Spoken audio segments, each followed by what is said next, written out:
Yeah, bro. Ready to show force?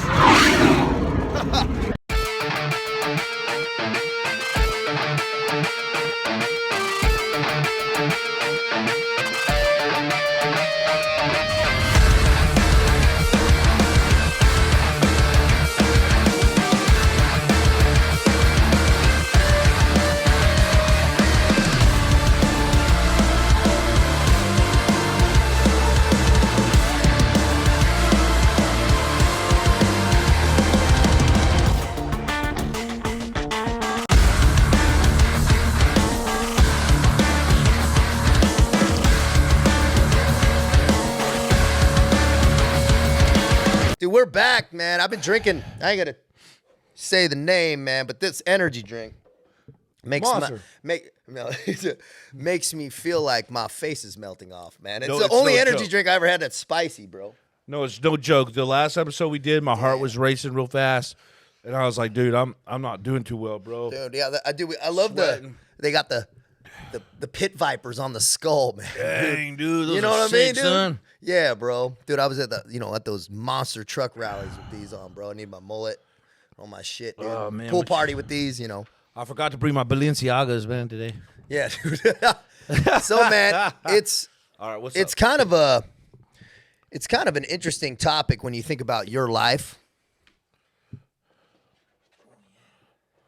Meaning, because you talk some stuff about SEALs, and there's been some stuff about McAfee, but there's like kind of a more of an origin story back in the Marine Corps. Marines. Which is interesting because, first off, why did you go in the Marine Corps, not like into SEALs or something? What do you want? Like, what started that trajectory into the military? Big shout out to all you Marines out there. Semper Fidelis, dog.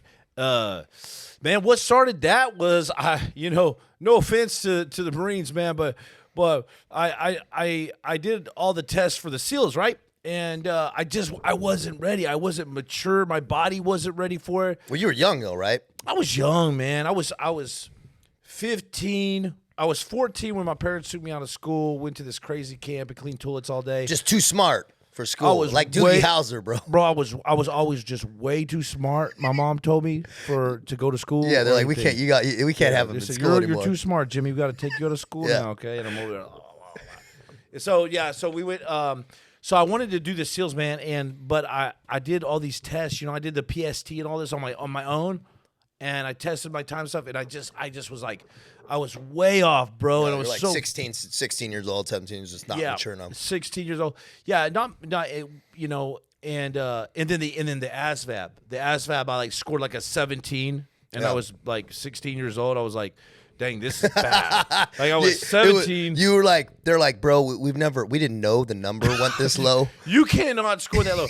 Like 17 on the ASVAB, bro. And I had no formal schooling and all this stuff, blah, blah, blah. That's what I'm telling my wife, right? And so, but ended up getting my parents to sign me in the Marines. Yeah. And it's not like the Marines were second to the SEALs. It was just like, that was just, Where you could go. That was the path. That was the path, bro. Yeah. I just knew it. My parents signed me in, went to the Marine Corps, was the youngest dude at the boot camp. Yeah, I bet, dude. Drill instructor socked me in the stomach, bro, like Full Metal Jacket. He was like, who's the youngest in here? Who's the youngest Marine? And I raised my hand, and right before that, I thought, it's like they could read your mind. Right before that, I thought, this is bad, but there's no way that they will put their hands on us. Yeah, they'll accost me. Yeah, there's no way they'll touch me. They'll accost me. Yeah, and right about the time I thought that, they said, who's the youngest, not Marine, who's the youngest recruit in here? And I stupidly, bro, I just raised my hand like this. And he went over there and he socked me, dude, in the stomach, dude. It's like, boom. And that must have been crazy. You're like, oh, this is real now. I fell over my locker, man, my little foot locker there. And I was like, dude, this is terrible. Yeah, like, yeah. Horrible, man. And so went through boot camp, went through School of Infantry, 0311, recon came by. I stood up halfway for recon, and then I sat back down, and then the next. What does that work? They'll just come in, Because I obviously don't know how the Marine process works. So Right. they'll come into a boot camp class or whatever that part is, and they'll be you're in like, School of hey, Infantry. who's a volunteer? Oh, School of Infantry. So after. School of Infantry would be like the SUT. Okay, so they're like, who here is interested in this? And will they funnel you there then? These guys came in and they were like, is there any volunteers for recon? And I started to stand up, but my buddy grabbed me. He's like, what are you doing, dude? And I was like, bro, I'm going, man. He was like, no, sit down, man. They're going to beat your ass. They're going to drown you and stuff. And so I said, but the next time, I said, man, the next group, whoever comes in and asks for volunteers, I'm going to go do it. Yeah. And this big jack dude with the jump wings and bubbles came in. It was for a security platoon, like to trail the force recon and all that. And he came by. I volunteered for that. Yeah. I was the youngest guy always, bro, for a long time in my life, and then I started being the older guy. You know what they say about old men in a fucking young man's job, dude. You know what I mean? I was like the longest running E4, bro, in the SEALs, man. I was like E4 for life. What was that? What was that?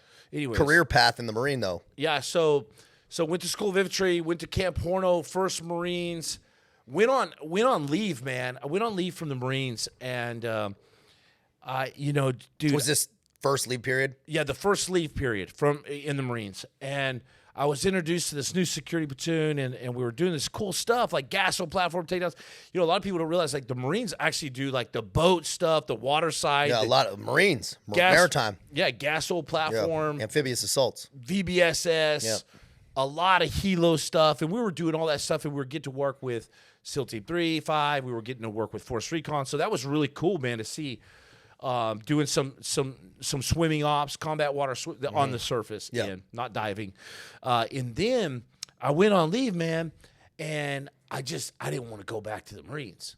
I was like, dude, you know what I mean? Like, like you finally pull the trigger to get into something, you go there, but then you get that little break, that little vacation. Which is like fucking scary, bro. Bro, it's scary. Yeah. And so I had these crazy thoughts, and I was like, dude, I'm not going back, bro. This sucks. You were also really young.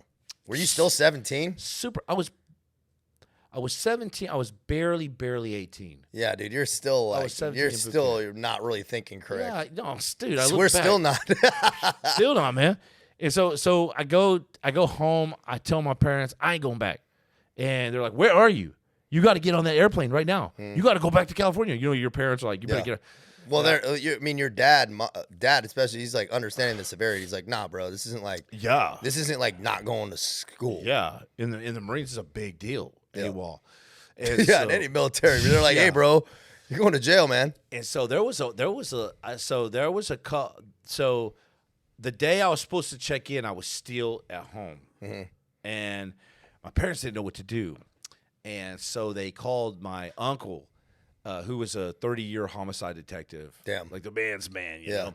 And he came down He's there. He's like, I'll kill you, and you're going to be under my investigation. Yeah, and he came down. He came down in his squad car, dude. Or, in his car, and he said, come on out here, Jimmy. I said, I ain't going nowhere. I was held up, man. And he was like, no, come on. You're holed up in your room all barricaded. Yeah, he's like, come on, man. He's like, come out here. I was at my cousin's house, man. And I didn't know what I was going to do. I just didn't want to go back. Sometimes you have these thoughts. And he set me down in his car. He said, Jimmy, he says, I can't make you do this, man. He goes, I could threaten you with, like, arresting you or something, but I'm not going to play that game. He goes, you're a man. He goes, one day you're going to have to look back in your life, and you're going to look back at this as one of the absolute worst decisions you've ever made. Damn, dude. Yeah, that's real shit. Yeah. And he goes, go think about this. I ain't going to force you. Just go think about this. Went back inside, took a long shower, and I still remember taking that shower, man. That's wild to remember those moments in time that are like frozen. Yeah, and I just stared there at the wall, and I was like, dang, man. I was like, I got to go back, And so got out of the shower, got my stuff, went back. Somehow it was smoothed over. I was called in. That's crazy. Yeah, just missing the time I was checked in. They called me in. Yeah. And they said, "Where'd you go?" And I said, I had a big slip up, And there's a lot to be said. I know my younger brother-in-law, he was in some trouble there for a while. He went to MARSOC, he went sniper, Marines, Scouts, all this stuff years later. and he got some trouble with his buddies. There was 2 of them, 3 of them. And I remember his dad's a colonel in the Air Force, and he said, Jimmy, we need your – I was in the SEALs at the time, SCV. He was like, Jimmy, we need your advice. What do we do? They're kicking these guys – they're kicking Devin out, the younger brother-in-law and these 2 kids, and for sure. And he said, what do we do? And I said, get me on the phone with him. I got on the phone with him. I said, bro, here's what you're going to do. You're going to walk into the CO's, what do they call it, his officer's office, and you're going to just be like straight up hardcore, hey, man, lay it on me, sir, but here's the truth. Here's what I did. I'm completely at fault. I'm completely wrong. Like, lay it all down on the line. He goes, I'm not doing that, bro. And I was like, look, dude. That's the best call. You ain't got nothing to lose. You're going to get kicked out anyways. Yeah, that's a really good point. Suck up your pride. Suck up your ego. And man, you know what I'm saying when you go in and you own it. I do that with God, man. I'll lay it all down on the floor, man, in my room, and be like, God, this is the truth, man. Yeah. You know, anyways. I'm totally guilty. Just so you know that I know. You know. Just so that I know. Yeah. Expose all the stuff, all the garbage, and man, there's something cleansing about that. Yeah. He went in and did that. The other 2 guys didn't. Dishonorable, discharge, all that stuff from the Marines. This dude, the officer was like, I respect that, man. Yep. He goes, I'm going to reinstate you. Reinstated him. Damn. I mean, I'm talking like against all odds there. We'll join our regularly scheduled program after these messages. Man, let me tell you, ghost bed. Sleep so good, it's scary. Man, you want to wake up terrified, bro, because of how good you slept, man? Let me tell you what. Ghost bed, dude. I like that name too, man. Like that name. Ghostbed.com, promo code OTHER for that solid discount, man. Dude, let me tell you, you and I both know what not sleeping well and not sleeping for days is like, man. Days, weeks. Don't let that psychosis slide in there because you don't have that ghost bed, man. There's nothing worse than not being able to sleep because you're on some piece of crap mattress. Grab that ghost bed. Once again, ghostbed.com, promo code OTHER. That's OTHER, man. Like being suspended in space. Ghost bed. Hey guys, this episode was brought to you by T1RX. Now, this pre-workout supplement, I know there's a lot out there, and I've tried probably like 20 or 30 of them, and I'm telling you right now, T1RX was not only created for our tactical community, but it was created by operators for you. So whether you're stacking those wins in your business or you're stacking them plates in the gym, you want to get sliced, diced, jacked, racked, and stacked, get on that T1RX today. Make sure you go grab it today, man. They are mission focused, and I'm telling you right now, if I don't even know if I'm allowed to talk about what all is in it because it's pretty dang incredible stuff. So go check them out right now. All right, so remember, T1RX is built to serve. It's mission ready. So go build your stack today at T1RX.com. Return you now to your regularly scheduled program. And so I went back and I owned it too. I said, hey, I had a big slip up. I got scared, man. I didn't want to come back. He's like, well, you know what we used to do back in the day? We used to just hang you out in the street. You know, it's like, what? Are you sure? Yeah, what? You know, like, what? You hung me? And so that's great advice too, dude. Yeah. I will say that was great advice because 2 times I've been boarded twice, right, in the SEAL teams. And the first time I went in, and that was for that aggravated assault in the bar. Yeah. And I got busted down, but it would have been a lot worse. But I went in and I said, hey, here was the situation. I was fucking smashed. I hit this guy. It's on camera. You know, here's the footage. I failed these areas of the SEAL Creed, right? Read it, and I'm like, it is what it is. And a dude, a senior chief, said something. After my board was over, he's like, okay, you're going to set it. Roger that, yeah. Had my board, and I walked out, and the senior chief goes, dude, he goes, I wish we could get that board on video to show you how you do a board. Yeah. And he goes, there's absolutely just full ownership. Yeah. He's the absolute best. And following that same advice, the second time I got boarded for the PEDs, because Navy JAG had been coming down heavy on me to rat, on people. Yeah. And they say, hey, man, we go back to that honorable. Here's your we'll give you an honorable if you just kind of walk out here. You're done, but we'll give you an honorable. You might even have a ability to stay in, but just tell us like what's going on and this and that. And so I said, hey, just talk to my attorney.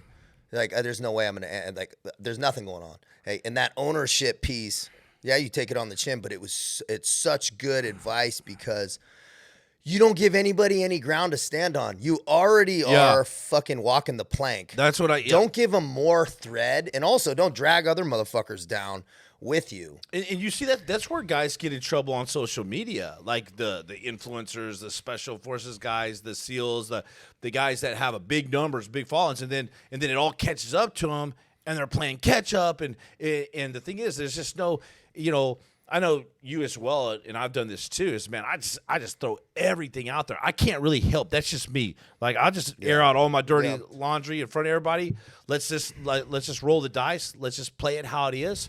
Here's what I've done. Here's the good, the bad, the ugly. Yeah. To an extent, as much as I can, Yeah. And see how it falls. And for the most part, the reaction from people is like, dang man, I appreciate that.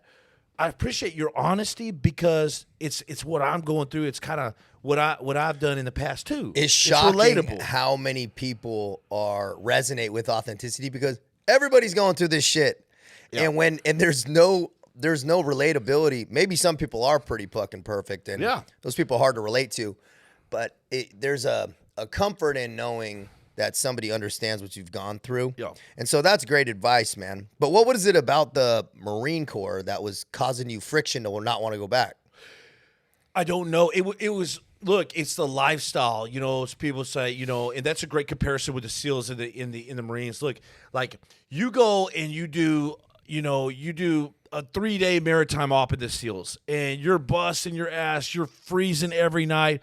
You're doing run after run after run on ships or a gas platform, and then you're going to like a 5-star hotel or whatever. You're comfortable. You're comfortable. Yeah. The conditions in the Marines was like 40 days in a fighting hole, one MRE a day. And then back to the pouring barracks. Tabasco in your eyes to just try to stay up. Yeah. And then you're going back to your World War II barracks. That was like the Legion too. Lifestyle's hard. Rats are serving fire watch with you, You're just like, dude, this can't be. Yeah. That's why people. There's no break. There's no psychological break and breaking point of okay, you're working, you train hard, and then it's you train hard and you live hard. It's like you don't have like the train hard, play hard. You don't get any of that fucking balance, man. And that's why people say 4 in the Corps. Yeah. It's like I did 4 in the Corps, and it's like all respect. Yep. It's like because 4 in the Corps is like 20 years in other forces. It's like wear your ass down. They tell my dad, man, they say, they go, hey, man.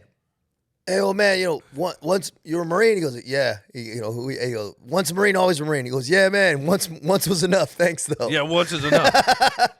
They also had amnesty in the Marines, and amnesty was beautiful. And I like to relate amnesty in my own life. I've given my wife. I give my wife amnesty every once in a while. I'll be like, okay, it's amnesty, but because amnesty, in the Marines, they used to put out a big red box. Yeah.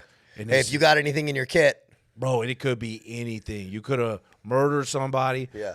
Grenades, steroids, weird stuff coming out of people's rooms, mannequins, weird stuff. And it's like amnesty. If you don't, but you have 1 hour to put your stuff in this whatever box. in here, And if it goes over that hour though, you're going to Leavenworth, dog. The extremes there. But anyways, there's something about that extreme ownership, that just like pure like, nah, man, I like my SEAL, like a SEAL buddy of mine. He reached out to me when I first started doing social media. He's like, yo, dog, why you preaching this stuff, man? Like, he goes, I remember you choking out a taxi driver when you were drunk for no reason, man. Like, you're a piece of shit, Yeah. And I was like, whoa, bro, whoa. I was like, you didn't remember the rest of the story that night. Remember this and this and this. And he was like, dang, like I exposed myself more, saying, no, dude, that's like the surface, bro. Like I admit to my bad stuff. Yeah. Like what you hiding, you know what I mean? Yeah. And I think there's a lot of cleansing that, because also, man, I had to come to full I had to come to full repentance in my own life with God, with Jesus. And I had to, like amnesty, like I had to lay it all down at one point, man, and be like, dude, I'm the worst of the worst, the chiefest of sinners. I need help, The chiefest of sinners. Yeah. Bro, what's hard about amnesty, though? Well, I shouldn't say it's hard. What's an interesting piece of that is to really have full amnesty, and I'm talking about it's not like a grenade in your kit or a flashbang, but like amnesty with God or the universe is you actually got to know what is going on, right? You have to know what you've done. You have to understand it to be able to repeat it back, right? To be able to understand where you've been, be self-aware enough to what you go, man, that was a hard wrong. That, granted, we all have conscious congruent, we know what's offline and what shouldn't. If you're not a sociopath, you fucking do. But you got to know that shit to be able to say it. That's a problem with a lot of dudes out there, including myself. It took me years, man, to stop blaming other people. Yeah. Like to really look at myself and go, dang, man, I am the problem. Even though it takes two people and the old prior ex and all this stuff, at the end of the day, I had to like identify, dude. So when I see guys that are kind of still shifting the blame, or when I say something and it kind of like throws the blame off a little bit, I have to check myself and go, dang, dude, no, I got to get away from that.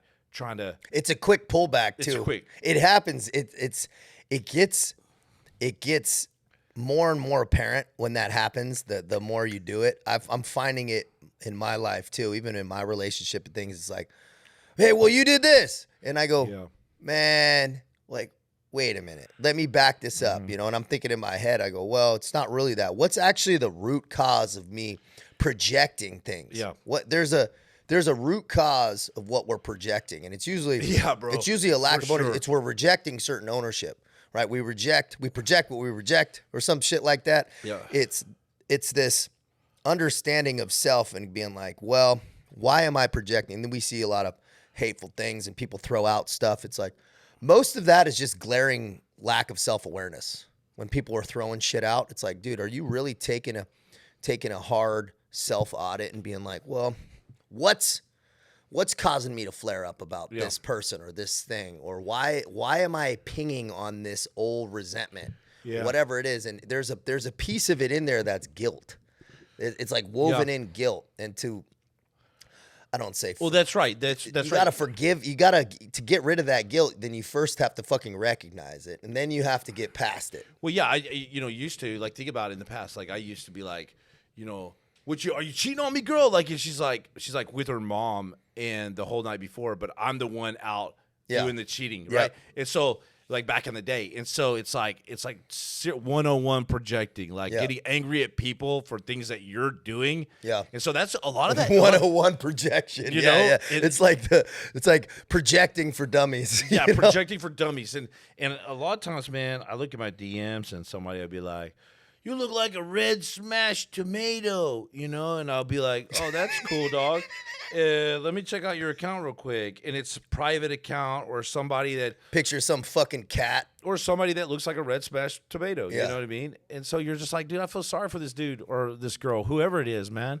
Dude, I always tell people, dude, they're like, man, you're red, need some sunblock. Man, I'm like, man, I'm just red, dog. Yeah, what's up, dude? Dude, I'm Irish, bro. Like, what do you want from me, man? Get out of I'm here. out in the sun all the time, bro. People are funny, man. Dude, it's just the heat, bro. It's just the heat. They're like, you're sunburned. I'm like, I'm not fucking sunburned. I'm just hot. Get out of here, dude. I'm just hot. My body's a furnace. I'm like, why are you TRT. texting another man, giving me talking about my skin? But anyways. I find it. I find it a fascinating kind of a trajectory. Yeah.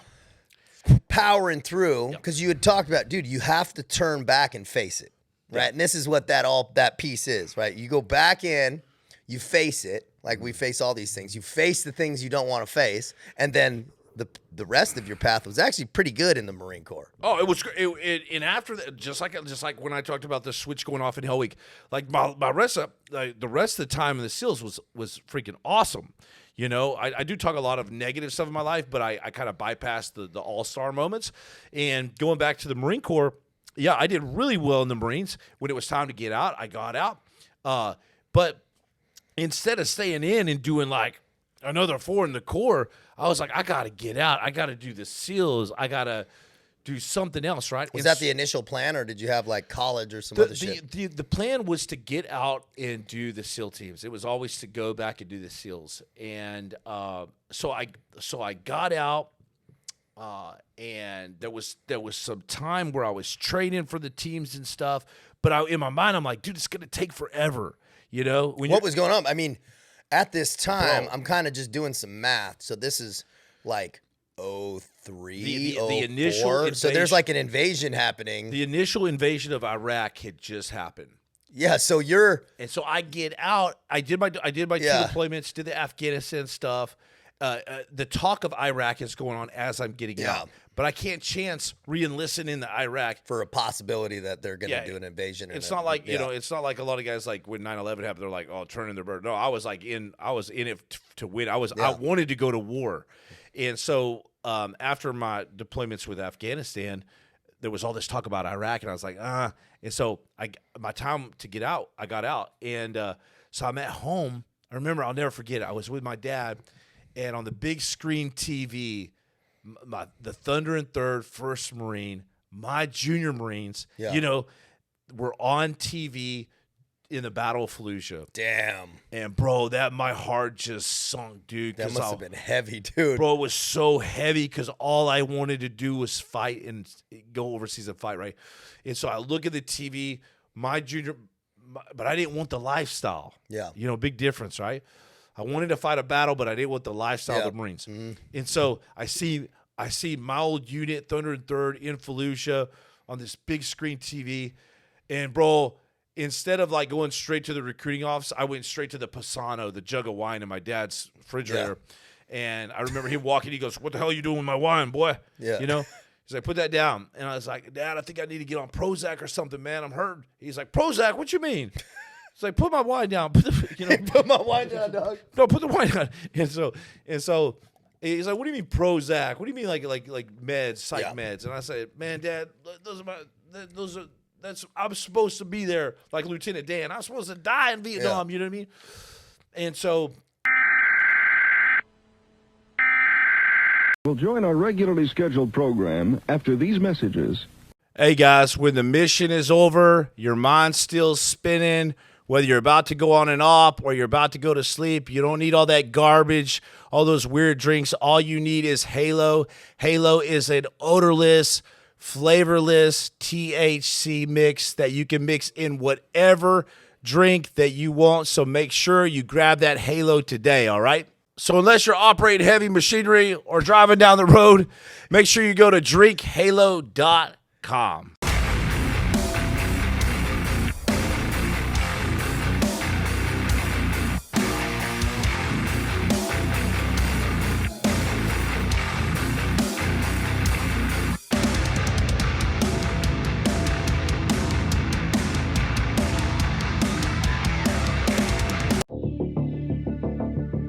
Revenge is an act of passion. Vengeance is an act of justice. Injuries are revenged. Crimes are avenged. Almost a century ago, big pharmaceutical companies re-engineered medical school curriculum and faculty with one goal: putting profit before progress. Anyone pushing back against the medical matrix they carefully crafted was threatened, silenced, censored, financially ruined, or worse. They are the problem. We are the solution. You're clear to engage. Initials Mike Juliet Alpha. You're clear to engage with weapons. You're clear to engage with weapons. Gotcha. Don't come down out, see how far away he is.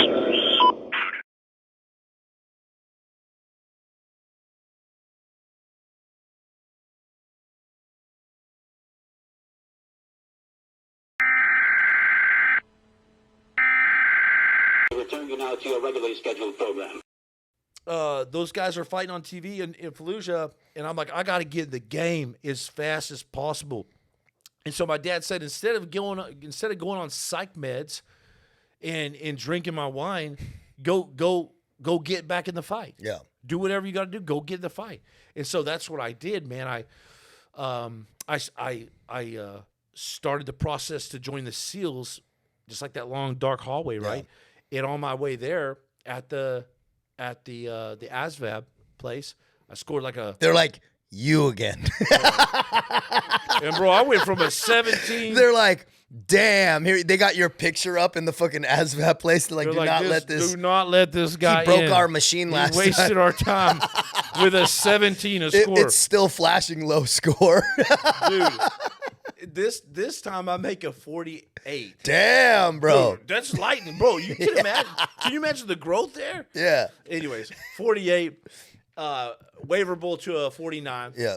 I had no skills whatsoever, bro, in math. 48, waiverable to a 49. I begged this old elderly lady. She was scoring with a pencil, red You're pencil. like, put some more bumpers. I'll do anything and to get that extra point. You know what I mean? And she denied me, dude. It's 1 point waiverable to 49. You need a 50, bro. Think about this. Think about the butterfly effect of that choice. Remember we talked about things that we think are failures or actually opportunities. Yeah. That door, she could have easily went ching, and you would have been right. But big mistake. Because she did that, think about what happened. Big mistake, because I still wasn't ready for the SEALs. Yeah. I'm very truthful about that. So she gave me that 49. Dude, I was so down. I wanted to tackle her, crazy stuff. And so she's like, get on out of here. On my way out, I got my head down, and there was this big Jack Green Beret dude with the medals on his chest. He was sharp, bro. Yeah. Looked like me, you know what I mean? Yeah. Looked like me now. Yeah. All right, he looked like the guy. You look like me. Yeah. So I'm walking by, and he grabs me, and I'm like, what, man? And he goes, hey. He goes, today's not your day, but maybe tomorrow is. And I said, what you mean, man? He could tell I was real down. He could tell I was like, I think I had told him I was trying to do the SEALs or something because I seen him with all of his uniform. And he goes, hey, this is what I mean. He goes, you need to go join have you ever heard of Blackwater? And I was like, Blackwater? I was like, I don't think so. Because I always thought about the French Foreign Legion or anti-poaching patrols. Yeah, you're thinking of other shit. But this was also new. It wasn't like super new. Yeah, that wasn't like why would you have heard of it? 2004. Private military contracting was not big on people's tongues at that time. Yeah, at the beginning. And if that dude wanted to grab me by the shoulder I'm bro. walking out of that place, I would have never gone into a freaking full-on. The next 4 years of my life. Yeah. We're in Blackwater, bro. Yeah, what was that? I mean, so what is the, logistically, what's the next step there? So you go home and fucking hop on, I mean, your dial-up internet. Dude, that's so funny. Dude, that's funny you said it, because it was like internet was crap. You slide the tab for Napster to the side and then I typed my resume out. Yeah. Meld it in. Mom, can you mail this? So where is it? I get on the internet. I'm like tapping Blackwater, type in Blackwater, and they had a little segment to put your resume in. I didn't know how to build a resume, bro. Didn't know how to do it's any like of it's this. like in crayon. Hey, by the way, I got like a 3.98 at the university. Okay, this year's later. Yeah. But so I put in my resume. I just bullet list a bunch of crap, and whoever's on the other end, they must have They must have just we're trying to fill a contract or something, but it was hard to get in. Yeah. But they accepted me. This lady calls me. She's like, "Hey, we'd like to, invite you to the next class." And it was in the lowest numbers, dude. I was in one of the first classes, not the first, but I can't remember what it was, but it was one of the beginning classes. One of the beginning classes in Blackwater. In Moyock, North Carolina. Yeah, and so you actually fly out to the. I fly out to the property. I fly out North Carolina. We meet we meet these guys in Virginia. We have a van, two rental vans. Pack these 2 or 3 rental vans full of dudes. And so, who are the cats in this van? When you're kind of sizing each other up. The cats are like Marine snipers, Rangers, a huge mix of guys. Yeah, some regular Army, a SEAL or 2. I mean, it's like a full spread. Yep. And we go early, super early in the morning. We do this physical PT test in the dark. The old 1.5-mile run, pull-ups, push-ups, sit-ups. What's the ambiance here? I mean, who's proctoring this shit? How is it going down? What are they? Hey, get the fuck off the van. Are they all right, guys? Is it more of a gentleman's course? I remember they set us down in this little bitty room. Moyock, The Blackwater facility was brand new. They had these just trailers. They're just starting to build it out. Just little trailers. They had a little track Yeah. In a chow hall. And these guys came in, and they looked pretty like seasoned operators, big beards, you know. And this guy walked in with a big beard, and he was ex-Green Beret, and he had been on the Karzai detail. Okay. President Karzai in Afghanistan. And the 4 guys had just got hung on the bridge, right? Damn. And so he came in, and he was like, as you can see, this is as real as it gets here, guys. He says, and all that, he goes, all that stuff you put on your resume like you're a ninja warrior, he goes, we're going to see real quick. We're about to find out in the next couple of days. It's only like a 2-week course. But, man, dude, they had – So they're just talking to you. They're like, just hey. talking to us. It's like professional. Yeah. And they basically said in the back of the class there's these black bags, and it's full of pieces of a kit, like to put together. And then you've got 20 minutes to put this kit together and meet out the range to do your first qual. And so we ran back to the back of the class, put our kit on, you know, and I think we did a psych eval, you know, in the trailer next to us. Yeah. Just ran through a gambit of things. And then we went to the range, and the ranges were actually tough, man. Did a pistol qual with a Glock. I think it was a Glock 19. Did the M4 qual. Just like drawn from a holster with the pistol, or just It was holding the like gun, just a ways out, bro. drawn, it was it was like a 25 meter, bro, it started at 15 and 10. It started at 25. Damn. And worked your way in, and Yeah. if you didn't make the groups, you just got cut. Damn. And they called him the Angel of Death every day. They called The this dude guy. that would come by with the clipboard. Yeah, he'd come by with a clipboard and just name off a bunch of names. You would walk out. These guys would stand up, walk out, and get in the van and be hauled off. And so, but every day it increased into something. The 203 grenade range, 240. I remember, dude, the 240. You were like from here to these little tombstone targets, and it doesn't look like a big deal, but you got to put these bullets. Like you got to punch holes through these tombstones. Yeah. Going along the paper With the 240. with the 240. Yeah. And I remember I had like I didn't have the right score, so on the way I was like I punched a couple holes in it with a pin, just whatever it took, bro. Yeah. And the guy's like, it's like, the holes are like all different. he's like, you the dude that scored the 17 on the ASVAB, you know? Yeah. And so we went to the grenade range, the 203 range today. So every single day was another qual, and they were pretty freaking stretched out qual. They weren't easy quals, man. It was high stress because I knew, like, if I failed, man, what was I going back to? Yeah, that's just the made piece. a 49 on the test, bro. That's the piece. You got no options. in your No head. options, bro. And so every day, and not only did you have to pass their CQC in their different parts, you had like 2 instructors on you with a clipboard with your name, and they're always writing stuff and breathing down your neck, and one of those. And then not only did you have to qual, but at the end of the day, if they just if they didn't like you, Yeah, they just they talked didn't to like the attitude. The CQC piece, I can imagine that's kind of strange because they're not. Are they instructing you on their protocols they want, or are you're showing up there trying to see what you can do? They had right, or they're like, they hey, just gave you instructions. yeah. And you had to clear it the way they said to clear it. Yeah, so they the way were videoing you. Yeah, because I would imagine that you got all these different units, as we know. Dude. SOPs from different units is just completely different. So if a ranger's going in with an army guy and an infantry guy, it's like we're not all operating on the same sheet of music. So they're teaching you a baseline, being like, hey, this is how you're doing this is how you're doing a 2-man room entry. This is how you're clearing the room. This is the protocols, and then you just gotta. Is that how it's going? Exactly. Like every single run, they would like either yell at you or tell you something different. Yeah. It was really confusing, but you just by design. It was like surviving the island and playing the game, and plus you're getting voted off by other guys. And like, then you're staying at a hotel at night and just mustering in the morning Staying at at a hotel 6 or 7 and starting your day, and then they'll call it for the day, and then you're doing that for 2 weeks. Yeah. And the 203 range was ridiculous. There was like a mailbox out there. Way out there, bro. Like mailbox, like max range, shunk. bro. Yeah, max range, and it was windy that day. Yeah, and I was like, dude, it's gonna take a wing and a prayer just to get this thing in, man. And I went up to the line. And I remember like guys were having to like shoot it into the wind to get it like over here, and then like hitting this little. It was a circle around this mailbox, but it was like way up, like almost max range for a 203. It looks like small, you know. You're like, fuck. And guys were hitting outside, and they were like, "Sorry, man," sorry. No, they were writing them down. Damn. And I went up there, bro, and I just like just like shot You it. have, close your It eyes. was like, and it went in, bro. It didn't hit it exact, but.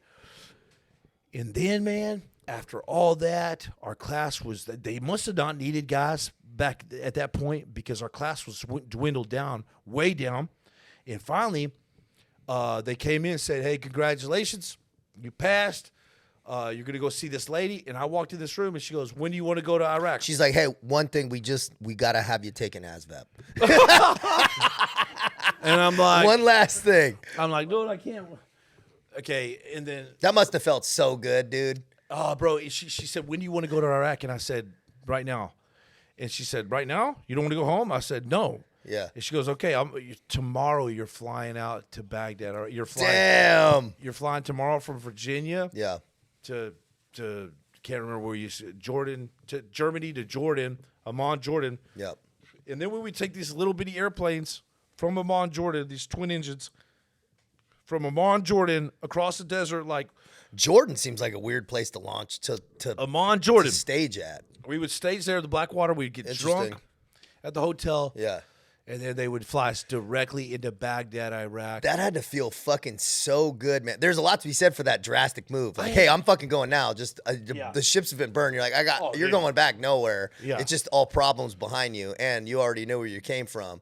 So when she's like, "Let's go," you must have been like, "Fuck yes." Oh, bro. You must have been like a new lease on life, man. I couldn't believe it, man. What was the pay at to start? Because you go from like. What were they paying to kick off on the first contract? It was $500. And that was like. 500 a day. They're like, you're going to pull in 15 grand day. a month, something like that to Yep. start. Yeah. And it was like you had to sign. That was good for the early 2000s, bro. You had to sign 90 days on. Yeah. 30 off, 90 on, 30 off. I think that was the deal. Mm-hmm. And but I went from looking at my big screen TV to watching my junior Marines go through Fallujah. What was so what's the timeline there from that when you're watching that TV to where you're actually touching down in Baghdad? Dude, like I would month-wise. So that Fallujah that was November probably of. I can't remember dates like you. You're like that was November. Correct me if I'm wrong, guys, in the comments you got. But Fallujah was, I think, November of. There was a couple 2004, pushes, but 3-1 Thunder and third. I want to say it was the initial big push. Whatever was going on at that time. So you're watching it, and then a handful. Let's call it 6 months or something. You're like, okay, yeah, you might back. be right with the November, and then it was super late November, super early, super late 04, super early 05 that I was touching down about it. Yeah, so it was like 3 months. Yeah, 3 months. Yeah. So I went from damn. I went from almost going on psych meds and drinking my dad's Pisano gallon of wine. Yeah. To riding this little bitty twin engine airplane a couple 100 feet off the deck of the desert from Amman, Jordan. Yeah. Getting treated like a king, by the way, because we were treated different because we weren't military. It's like, who are these guys? You know, you're just treated different. You feel special, you know. And so we landed in Iraq, bro. And I can remember calling my mom, thinking, "Dude, I'm," because you're around your people too, your guys, and you can't believe it's happening. And you're like, dude, these are. I feel you're in your zone, man. You're in your sweet spot. And it's also kind of destiny, man. Of how it's all transpiring and coming together, and now you're here. Yeah, I even had a couple of Blackwater guys after I told this initial story about the airplane. We never went into Iraq like that. It was like, because you weren't in Blackwater when I was, bro. I was at the very Genesis. The beginning. Yeah. Get out of here with this kid stuff, you know. Yeah, yeah. Like we literally were flying in like that. Yeah, you know? because it was still getting figured out. Yeah. Like the logistics and all the pieces were still getting figured out. Like, how are we going to implement these private contractors integrate them into a war, a fucking full-scale, formal, full invasion? How are we going to actually integrate these and make and assimilate it into a cohesive piece of this fighting puzzle? And so just like you, man, you fast-tracked it right into the jungle, you know, a year later, you almost kill yourself in the jungle in Hawaii, and then you're in a jungle in the French Foreign Legion. Oh, I didn't even think about that. That's a trip, dude. And it's same with me. I'm like staring there, seeing my guys in Fallujah, which is like, dude, you know, as a veteran, when you're seeing guys doing action stuff, and you're like, dude, I want to. And that's that PTSD we talked about of grieving the brotherhood. But I find myself 3 months later running and gunning in downtown Baghdad, Iraq, bro. Yeah. And that to me was like heaven. Yeah. And you were asked at an interesting time where there was no blueprint for that type. I mean, we're brought up and we understand conventional forces. We understand uniforms. And now you're like, oh yeah, here you go, bro. You're going to wear whatever you want. Dude, I remember I think I saw a picture, bro. Jimmy has this picture.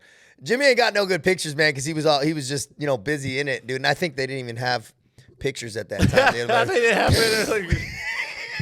Yeah, but you had a picture, dude. It was like your kit looked like an eye patch. It was sick, dude. It was like an eye patch. Dude, it's like a little badge holder, like swinging like this. It barely held mags, dude. It just, yeah, dude. Yeah, dude. And we got to basically do whatever we wanted to do.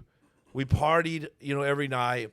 Of course, you know, took some morphine here and there, you know, whatever. You know what I mean? Yeah. Like, you know, really partied hard in Blackwater, but we worked hard too. But we didn't go out at night. Yeah, but you weren't going out at night and shit. But we'd stay in at the man camp. They called it the man camp with these big bonfires, and chicks would come over and stuff, and we would of course drink and stuff. And man, it was. I look back at that time as one of my best times ever. That's a trip. That's a trippy time, man, because you can't recreate that. Whatever that was, you can't even recreate it now, even with contracting groups. I mean, it's just different. It's different. It's different. Things are more formalized. It's more known. And so now there's people with more of their piggies in the pie, keeping control and whatever's going on. At that time, it was like, who the fuck are these motherfuckers? It was so new, bro. And we were, like you said, we became the 911 force of like the Army and different groups that were out there. As much as like people they're like, oh, Blackwater team almost killed me. Yeah, I get it, you know. But the thing is we became this. It was evolving every day.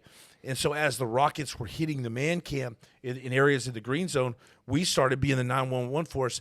We'd go and rescue people or clean up the bodies.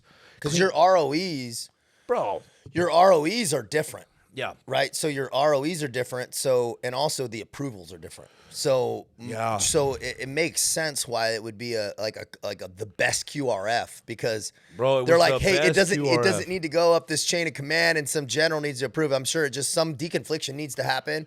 And then it's okay. Well, let's send these guys because it's not some officer's name on the op. That's how eventually my team Raven 2-3 got in trouble. All we were doing is a QRF. I eventually worked my way through all the teams and all this stuff and went to QRF. And on the QRF, I eventually was a team leader. And man, I was like, dude, we're going to monitor these radios and we're just going to listen. And if somebody's in trouble, we're not asking for permission. Yeah, we're going straight there. Whether it's an Army team, whether it's an Army team changing their tire. Or somebody's in towing somebody out or whatever the fuck's going on. Yeah, we used to go in and just lay a wall of steel. Yeah. And just, push our vehicles right between the team getting attacked and all the bullets coming in. And we would soak up all the bullets in the attack and exchange massive volumes of fire while we extracted them. And then we would leave the area. The place would be burned into the ground. What was your logistical support like? I mean, I can imagine in a private unit like that, it has to be very streamlined, your logistical support, meaning if you need, weapons and all these pieces, like even your vehicles and all that stuff's getting sourced private. Yeah, we were like a rolling, like an Alamo. Yeah, so it's just getting sourced private. So you're probably when you need something, I'm guessing you would get it pretty quick because it's not going through this logistical supply chain that's just this massive bureaucracy. No, it was. I can't even remember how we got our ammo and stuff, but we just had massive amounts of ammo, grenades, everything you could imagine, and we would just pack our trucks full, thousands of rounds, dude.